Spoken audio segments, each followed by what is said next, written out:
Nous sommes en direct de Canal 10 et aussi de RHT, Radio Haute Tension. Avec vous, jusqu'à 14 heures, on va tout dérouler. Alors on commence, comme je vous l'ai dit, avec Bernard Leclerc. Merci Bernard d'être revenu et d'avoir tenu promesse. Bonjour à tout le monde. Chose promise, chose due, comme on dit. Parce qu'il y a quelques semaines, il était venu ici présenter l'un de ses derniers ouvrages, parce que c'est un écrivain prolixe, un poète aussi, et il nous avait dit que l'un de ses ouvrages qu'on connaît, La Mare aux Ponches, pourrait devenir un film. Et ça y est, je crois que c'est en chantier. Bonjour Monsieur Bigot. Alors, comment êtes-vous entré en connexion avec ce monsieur? Bonjour à toutes et tous, avant tout. Alors, je suis rentré en lien avec Gérard César. C'était, je ne sais plus en quelle année, en 14. En fait, je produisais le film de Gérard César, un film sur le capitaine Moïse Bébel. Oui. Et un soir, Gérard me dit, après le tournage, il dit, il faut absolument que je te présente un de mes grands amis, Bernard Leclerc. J'ai dit, tu me connais? Non, je ne connais pas. Donc je vais dîner chez Bernard, alors évidemment avec la chaleur et l'accueil que vous imaginez, la bienveillance.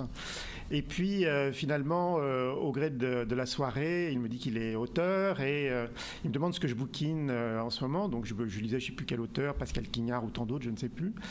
Et il me dit, c'est pas du tout un bouquin de saison pour ma posture guadeloupéenne. Alors, je dis d'accord, et il me donne La Mare aux Ponches à lire. Je dis, ok, je m'engage à le lire. Donc, je repars de chez lui avec La Mare aux Ponches, et dans la nuit, je lis le bouquin.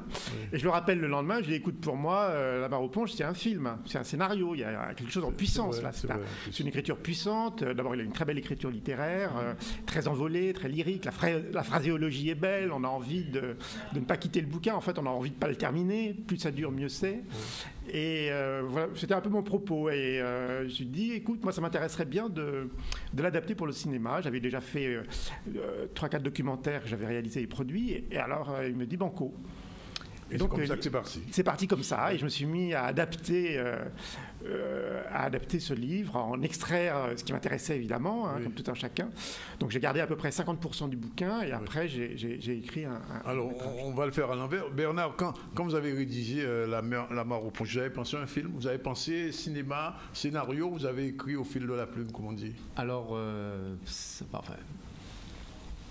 Dans la technique d'écriture, puisque on se surprend soi-même, il n'y a pas d'a priori dans l'écriture. Sinon, si on doit se dire, j'ai écrit d'une certaine manière, en respectant ceci et cela, non, il n'y a aucun respect. Oui. On se vide de soi-même. Moi, j'ai toujours écrit, je suis très insatisfait quant à l'écriture parce que je suis très pris dans d'autres choses. Il y a l'alimentaire, malheureusement, dans la vie. Et heureux ont été les écrivains qui ont pu vivre, survivre, écrire matin, midi, soir. Parce qu'il y a une transcendance dans l'écriture qu'il faut atteindre. Il y a un nirvana de l'écriture. Moi, je suis profondément insatisfait et c'est pour ça que j'aimerais, dans les 2 ans à venir, si Dieu me prête vie et si j'ai le temps, tomber en immersion totale. Dans La Mare aux Ponches? Non, peut-être justement dans La Mare aux Ponches, pour retrouver cette quintessence de l'écriture, c'est-à-dire cet état de transe, cet état second, cet état, je dirais, de l'environnement. Vous créez votre propre résidence d'écriture, c'est ça? Voilà, c'est-à-dire que je pense que nous, Guadeloupéens aujourd'hui, nous ne sommes pas écrivains à temps plein, et souvent nous écrivons dans l'urgence, ce qui fait que il y a bien sûr une envie d'écriture parce que quelque part on se libère de quelque chose, mais le temps qu'on doit prendre dans la maturité, dans l'excellence même de l'écriture, la société, la vie d'aujourd'hui ne nous autorise pas, ne nous permet pas ça. Oui. Ou alors il faudrait être un ermite, il faudrait ne pas avoir de famille, ne pas avoir d'enfants et rester au sommet de la montagne pour cela. Donc ce n'est pas possible. Donc je pense que beaucoup de gens qui écrivent comprennent très bien ce que je dis. D'où cette insatisfaction forcément dans l'écriture.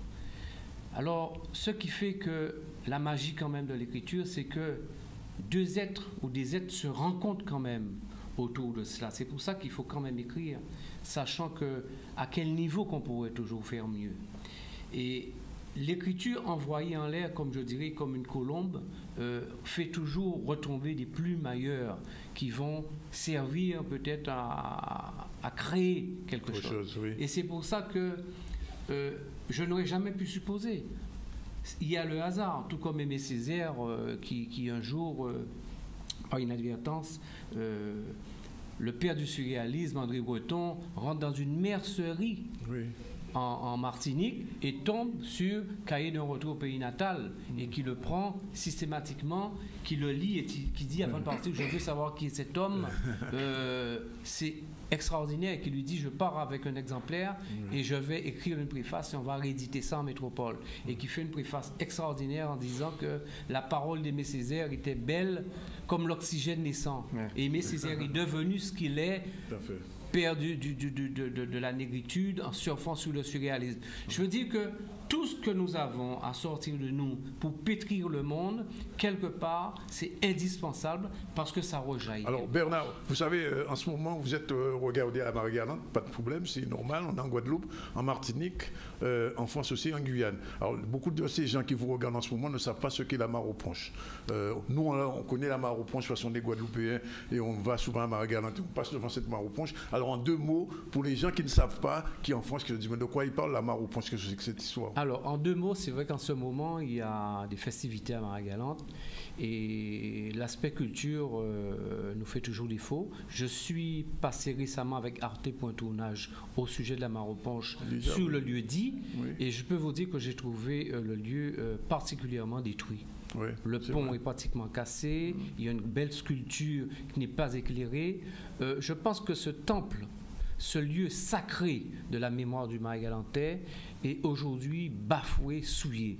Je demande un grand respect pour les lieux dits. Je demande un grand respect quant à la mémoire du Marie-Galantais.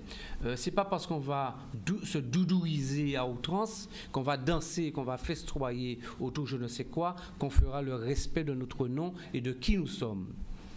Donc, pour revenir à l'idée de la mare aux ponches, il faut savoir que je situe le phénomène les événements de la mare aux ponches sur 2 années, sur 2 événements. Il y a premièrement, donc, en 1848, l'abolition de l'esclavage, le jour de l'abolition de l'esclavage, où ce lieu dit est devenu un lieu sacré. Pourquoi? Parce que probablement c'est à ce moment-là que ça s'est passé, puisque la distillerie et tout fonctionnait. Il y avait à Pirogue une habitation gigantesque et animée, où les gens, ce jour-là, ont livré, je veux dire, ont festoyé, on était tellement très contents. Et à ce moment-là, il y a des ecclésiastiques qui sont venus pour leur demander d'arrêter, parce que c'était démoniaque de danser, c'était démoniaque de boire du rhum, c'était démoniaque tout simplement d'exister, d'avoir droit à la respiration et à l'oxygène. Et à ce moment-là, qu'est-ce qui s'est passé? Donc on leur a demandé d'arrêter. Et probablement, l'histoire, la légende raconte que des Marie-Galantais se sont trouvés outrés de voir à ce moment-là, ce jour sacré du monde, de leur monde, de liberté totale. En 1948, on vient encore leur dire qu'ils feraient mieux d'aller s'asseoir et de retourner à leur champ. Donc, l'histoire, la légende dit que les nonnes ensanglantés, pleuraient les seins coupés, et les prêtres ont dansé la bamboula. Les gens se sont révoltés, voilà. C'est ça. Notre illustre Guy Tyrolien aujourd'hui, dont on fête le centenaire, il a eu au moins cette force et cette puissance en deux mots pour dire ce qu'il a dit. Et évidemment, cette histoire est restée timorée, fermée, calfeutrée à Marie-Galante. Le lieu dit toujours là, évidemment. Et pour moi, je pense qu'il y a eu aussi en 1849, pratiquement 1 an après, première élection législative, où vous avez des chelchéristes et vous avez en contrepartie des anciens royalistes qui veulent remettre en place l'esclavage. Et à ce moment-là, il y aura ce qu'on doit appeler le procès des Marie-Galantais écrit par Victor Tschetcher, où plus d'une centaine, voire peut-être même 200 Marie-Galantais ont été enfermés, tués, blessés et rapatriés à Riche-Pense à l'époque. Et c'est où on va entendre parler, on va entendre sonner le nom du dénommé Alonso. Voilà. Et mon roman, sur une trame de l'histoire, sur un rêve, en allant ressusciter des fins fonds de la terre marie-galantaise, ce dénommé Alonso, évidemment n'ayant pas toutes les boutures du monde. Mais moi, ça me suffit de savoir ce qui a pu se dire pour réfléchir, pour entrer dans la tête et dans le personnage, pour savoir ce qui a pu se passer à ce moment-là. Et le roman La mare aux ponches est né tout simplement. Il est sorti il y a 2 ans, c'est ça? Il y a 2 ou 3 ans. C'est une nouvelle édition? Non, c'est toujours la même version. Alors, autre chose, là, je m'adresse à M. Bigot. Alors, Pigot, voilà. qu'est-ce qui vous a attiré dans ce roman?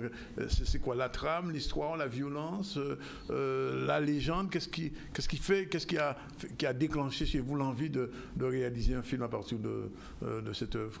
Alors, le déclencheur, déjà, c'est mon passé ici en Guadeloupe, où j'ai produit un certain nombre de films de Christian Lara, et notamment le premier qui était 1802, l'épopée guadeloupéenne, qui relatait cette période où Bonaparte a réinstauré l'esclavage sous le consulat. Donc en fait, j'ai été pas mal instruit, je me suis pas mal nourri de ce pan de l'histoire un peu méconnu. Et d'ailleurs, la mare aux ponches, dans le film que je traite, se situe vraiment après la seconde restauration, donc les Trois Glorieuses, 1830. On court avec Louis-Philippe Ier jusqu'en 1948 et la seconde abolition de 1948, première République sous Charles-Louis Bonaparte. Et après, il y a eu le Second Empire. Donc c'est ce pan de l'histoire-là que je traite, ce qui m'a... Que la France ne connaît pas d'ailleurs. Hein. Ce sont des périodes, des pans de l'histoire un peu méconnus, c'est-à-dire de la première abolition en 1794, quand on parle de 89, après 92 avec Olympe de Gouges, et la citoyenneté des femmes, 94 la première abolition, après la terreur, après le directoire, après le consulat, et puis l'Empire et les 100 jours. Avant les 100 jours, la première restauration, puis de nouveau les 100 jours, la seconde, et in fine, la troisième révolution 48. C'est vrai que ce pan de l'histoire-là, in situ, c'est-à-dire sur les territoires maragalantais et d'autant plus guadeloupéens, est méconnu et peu connu. Mais ce qui m'intéresse d'autant plus, et je trouve que Bernard il formule de façon très belle et très profonde les événements qui se sont déroulés, la nature humaine, je dirais proprement dite, de ces personnages qui sont vraiment battus dans leur chair, battus dans leur volonté d'être et d'agir, non pas sous le joug de qui que ce soit ou de quoi que ce soit, mais dans une volonté d'inscrire leurs propres traces. Et dans le film et dans le bouquin, et dans le livre, pardon, on peut vraiment pas à pas, cheminant, il y a cette résurgence-là de ces hommes et des femmes qui ont écrit de leur sang, de leur chair, de leur vie, l'histoire que nous vivons aujourd'hui, parce que nous sommes dans l'actu aujourd'hui, en pleine actu de cette histoire. Bien sûr. Alors, j'imagine que le personnage Alonso va être le héros, entre guillemets, de l'histoire. Il va émerger... Oui, on part d'une naissance, si vous voulez, et on arrive à la naissance de l'enfant d'Alonso et de sa compagne. Donc il y a ce pan et ce pont, cette passerelle entre les deux rives, où d'un seul coup, hier n'est plus comme aujourd'hui. C'est cela l'histoire du film. Alors, pour ma part, il ne s'agit pas de faire, et surtout pas, et certainement pas, de faire un film didactique. C'est hors de question. J'en fais un thriller romanesque, si vous voulez, mais très nourri, très instruit de l'histoire, avec du suspense, un film d'action. Et qui va être tourné à Marie-Galante. Je vais tout tourner à Marie-Galante et Guadeloupe. Marie-Galante et... Absolument. Donc, j'imagine, Bernard, que les autorités marie-galantais seront obligées de, entre guillemets, de restaurer la mare aux ponches à ce moment-là. Il n'y a pas que la mare aux ponches. Enfin non, je dis la mare aux ponches. Il y a un travail qui a été fait pour Murat, mais pour la mare aux ponches... Danick, je suis persuadé, convaincu que la culture va sauver l'homme guadeloupéen. Nous sommes loin d'avoir compris ça et c'est malheureux. Un pays où les gens sont capables de comprendre ce qui s'est passé, de s'orienter sur leur présent, d'être debout sur leurs pieds et de regarder l'horizon, ça permet d'entrevoir l'avenir. Nous sommes encore en Guadeloupe dans cette problématique, dans ce bégaiement, dans cette espèce de lérose où on a même formulé cette espèce de biguidi. Moi, je pense que l'heure du biguidi est terminée. On n'est plus au stade du biguidi. Lina Blou va pas être d'accord parce qu'elle dit que le biguidi est consubstantiel du Guadeloupéen qui est toujours... Justement. Alors on me donne une allure chancelante, tombant, de plus ou moins ivre. Non. Je suis sorti du biguidi. Et je veux que l'on sorte du biguidi. Aujourd'hui, on est dans le rationnel. Ce pays-là doit se prendre en charge, doit se prendre en main et doit savoir où on veut aller et qu'est-ce qu'on fait. Et si on veut aspirer à ça, c'est pas dans la chancelance, c'est pas dans l'ambivalence, c'est forcément parce que nous aurons déterminé quelque chose de clair et de net. Je ne suis plus dans le biguidi. D'accord. Je dirai à Lina et on en reparlera. Alors, rapidement, qu'est-ce qui va se passer entre le moment où le scénario est écrit, que le CNC décide d'accorder une aide, j'imagine, pour ce genre d'écriture? Alors, il faut 2-3 ans, c'est ça? Voilà, vous avez tout dit, mais globalement, là, le scénario, la dernière mouture est presque finie. Oui.